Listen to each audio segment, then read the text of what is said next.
Salamat, Aina. Ang bagong bayani ng sports ng Pilipinas, si Hidlyn Diaz, ang kauna-unahang atleta ng ating bansa na nakasungkit ng medalya na hindi galing sa boxing mula pa sa taong 1936. Minalagayan nito ang buong Pilipinas. Linggo ng gabi nang masungkit nito ang silver medal sa pangalawang araw ng aksyon sa 31st Olympic Games.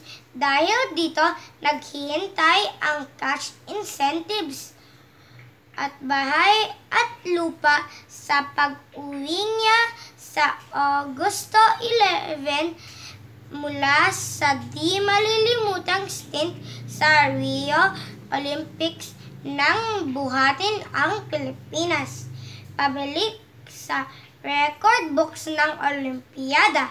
Ako po si Valin, nagbabalita.